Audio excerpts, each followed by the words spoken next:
Social మీడియాలో ఒక ప్రశాంతమైన ఉర్దూ కవితను పోస్ట్ చేస్తే ఏమవుతుంది? బహుశా కొన్ని లైక్స్ వస్తాయి కదా. కానీ అన్యాయాన్ని ప్రేమతో జయిస్తాం అని పోస్ట్ చేసినందుకు మత ఘర్షణలు ప్రేరేపించారనే తీవ్రమైన నేరారోపణలు వస్తే అరే అది ఖచ్చితంగా ఆశ్చర్యం కలిగిస్తుంది. అసలు లాజిక్కి అందని విషయమిది. కదా.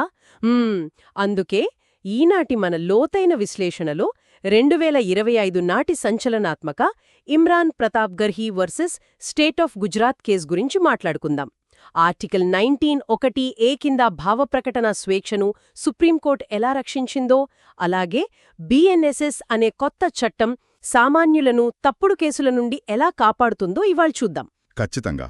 అసలు ఈ కేసు నేపథ్యం చూస్తే ఒక రాజ్యసభ ఎంపీ ఒక సామూహిక వివాహ వేడుకల వీడియోను పోస్ట్ చేస్తూ ఆ కవితను జతచేశారు. అవును, అన్యాయాన్ని ప్రేమతో జయిస్తామనే కవిత కదా అది. అవునవును. కాని దానిపై ఒక వ్యక్తి ఫిర్యాదు చేయగానే మతపరమైన ఉద్రిక్తతలు సృష్టిస్తున్నారంటూ బిఎన్ఎస్ సెక్షన్లు 196 అలాగే 299 కింద పోలీసులు వెంటనే తీవ్రమైన ఎఫ్ఐఆర్ నమోదు చేశారు. ఒక్క నిమిషం, ఇది ఎలా ఉందంటే ఎవరైనా సినిమాలో ఒక మంచి డైలాగ్ లేదా సామెతను పోస్ట్ చేసినందుకు వారిని తీవ్రవాదులుగా ముద్రడేసి జైల్లో పెట్టినట్లుంది కదా. ఎగ్జాక్ట్లీ. దీనినే వెపనైజ్డ్ ఎఫ్ఐఆర్ అంటారు. అంటే చట్టాన్ని ఒక ఆయుధంగా వాడటం. ఇక్కడ శిక్ష పడటం కాదు, అసలు కోర్టులు చుట్టూ తిరగటం, అరెస్ట్ భయం, ఆ ప్రాసెస్ ఏదైతే ఉందో అదే అసలైన శిక్ష. రైట్. సరే, దీన్ని కాస్త విడమర్చి చూద్దాం. ఈ అసంబద్ధమైన కేసు సుప్రీంకోర్టుకు చేరినప్పుడు అసలు ఏం జరిగింది? సుప్రీంకోర్టు చాలా స్పష్టమైన విశ్లేషణ చేసింది. ఆ కవితలో మతం లేదా కులం ప్రస్తావన ఎక్కడా లేదు అని గుర్తించింది. అవును, కవితలో ఏముందో అదే చూడాలి కదా, లేనిది వెతకడమేంటి? కరెక్ట్.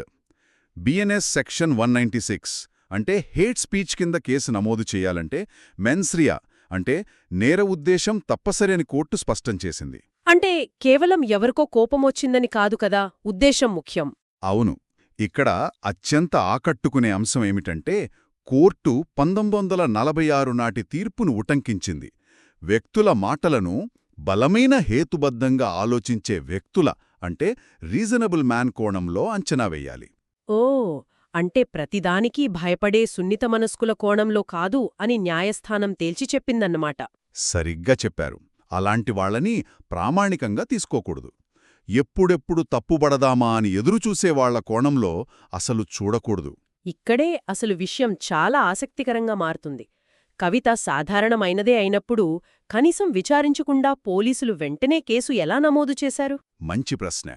పాత చట్టం సిఆర్బిసి 154 ప్రకారం ఫిర్యాదు రాగానే వెంటనే ఎఫ్ఐఆర్ నమోదు చేయాలి. కానీ ఇక్కడే కొత్త చట్టం బిఎన్ఎస్ఎస్లోని సెక్షన్ 173 సబ్సెక్షన్ 3 అనేది ఒక గేమ్ చేంజర్. అంటే ఆ సెక్షన్ ప్రకారం పోలీసులకు కొంత టైం ఉంటుందా? అవును. 3 నుండి 7 ఏళ్ల శిక్ష పడే కేసుల్లో ప్రాథమిక ఆధారాలు ఉన్నాయో లేదో తెలుసుకోవడానికి పోలీసులు 14 రోజుల పాటు ప్రాథమిక విచారణ అంటే ప్రిలిమినరీ ఎంక్వైరీ చేయవచ్చు.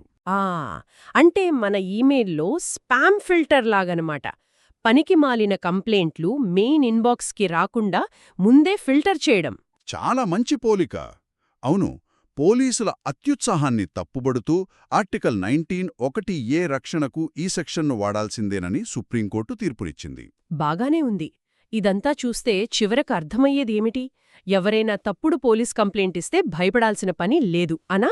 కొంతవరకు నిజమే. భావ ప్రకటనా స్వేచ్ఛపై దాడి చేసేలా పోలీసులు ఇకపై గుడ్డిగా ఎఫ్ఐఆర్లు నమోదు చేయలేరు. కనీస విచారణ జరగాలి. కానీ ఆ 14 రోజుల టైంలో పోలీసులు బెదిరింపులకు పాల్పడే ఛాన్స్ లేదా? రికార్డ్స్లో ఎక్కడకుండానే సెటిల్మెంట్లు చేసుకోవడానికి ఇది పోలీసులకి ఇంకాస్త ఎక్కువ పవర్ ఇచ్చినట్లు కాదా? దీన్ని మనం విస్తృత కోణంలో చూస్తే మీరు చెప్పింది కరెక్టే. కొత్త చట్టం ప్రకారం పోలీసులు ముందుగా విచారణ చేయాలి, సరే.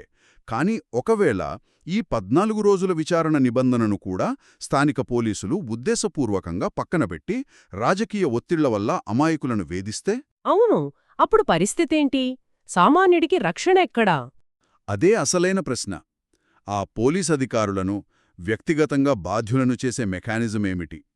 ఇది భవిష్యత్తులో మనందరం ఆలోచించాల్సిన, అన్వేషించాల్సిన అతి పెద్ద ప్రశ్న. ఆ మెకానిజం సరిగ్గా పనిచేసినప్పుడే నిజమైన స్వేచ్ఛ దొరుకుతుంది.